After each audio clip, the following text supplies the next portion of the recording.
Hi there, this is David, and welcome to my review of Crisis Core, Final Fantasy VII Reunion, released for the PS4, PS5, Switch, Xbox, and PC. Before we begin, I would like to thank Square Enix for providing me a free copy for review. I first played this game back about 15-something or other years ago whenever it released on the PSP, and it was actually one of my main motivators for buying that system. And then, much more recently, I replayed it over on the Twitch in order to refresh my memory and to celebrate its upcoming release. So I am thankful that the PSP version is still pretty much fresh in my mind as I go through my review of this updated remaster. Just like on the PSP, you can choose between normal and hard modes, as well as between English or Japanese voice acting. Personally, I went with normal, because to me, a hard playthrough should probably be reserved for the New Game Plus. You can definitely tell that the game is a product of its time, with an episodic structure consisting of chapters and missions, and no ability to go back and redo anything that you may have missed, or to recollect anything that you might have forgotten. This is a very streamlined, linear adventure, starring Zack Fair of Final Fantasy VII fame, along with some old friends, such as Sephiroth, the Turks, Cloud, and Arius. Personally, I was hoping that they would really flesh the game out and turn it into a true remake, an open-world prequel where you could run around the entire planet as Zack and just do missions as they came up. But alas, that isn't the case. Instead, all the bones of the first game are still there. It's all the same, from the layout to the characters, to the multitudes of missions, to the story, to even still using 2007 technology, like those huge monitors that I used to have, and the Razer flip phones. Whenever I first saw that, I kind of laughed to myself, wondering why they didn't at least upgrade them to iPhones or something. But whatever, it's charming in its own right. The combat system has been upgraded so it's not as clunky as it once was, and more importantly, it's so much more user-friendly. This is especially apparent in the DMW, as it doesn't pause combat every 5 seconds like it used to, just to show the slots. And whenever you do activate a limit break, you can then kind of put it into storage, and then use it for its most convenient. You're not forced to use it right then and right there. Also, you can skip the cutscenes that are associated with those limit breaks, greatly speeding up the combat.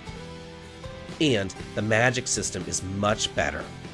Rather than having to scroll through each one in the middle of action combat, instead, each materia is assigned to a button and you can just cast it by holding down the L button and then hitting the appropriate button that is assigned to.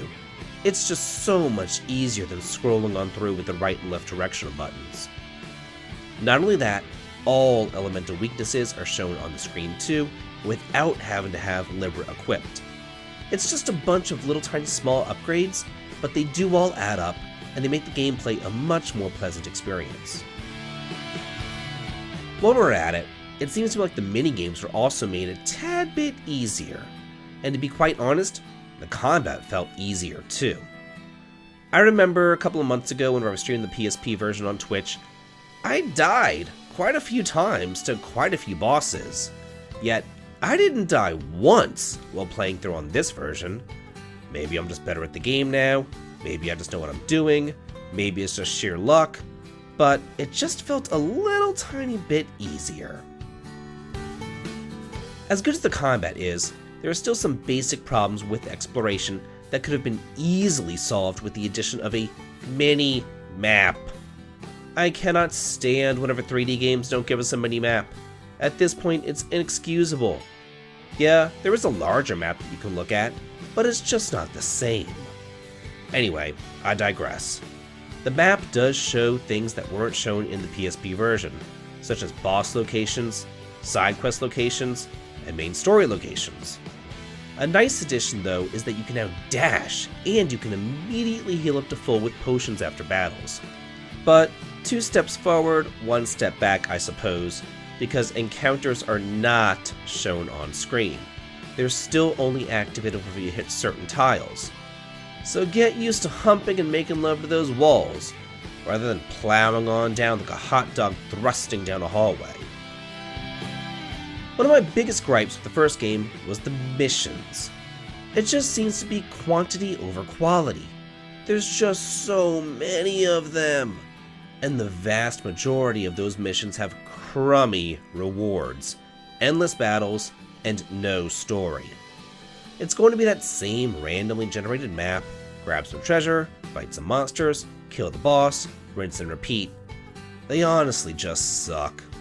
But at least now the map tells you where the boss is located, so you don't have to spend more time in those crummy missions than you absolutely have to. Now, as this is a remaster, obviously it received a graphical upgrade, and I myself am not really a graphics person. I really thought that the graphics on the PSP were quite beautiful, but I will admit they do look fantastic here. The music is also great as well, but let's take a little moment out of our time and talk about the voice acting. All of the voice actors have been changed to align themselves with the Final Fantasy VII Remake, and I am aware that a lot of people don't like this change. But I've gotta say it, after having literally just played the original, I like this voice acting. On the PSP, Zack sounded like some 7-year-old excited to go out and get ice cream. Every time he opened up his mouth, he just drove me nuts. I wanted to smack him. But this new guy brings an air of maturity to him, and I can personally appreciate that. He actually sounds like a grown-up soldier, rather than just some little kid. So, that's it for my review of Crisis Core Final Fantasy VII Reunion.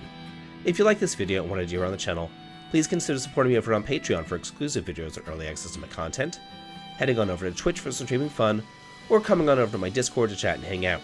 The links to them all can be found in the video description. This has been David. If you like this, please like, comment, and subscribe, and have a good day.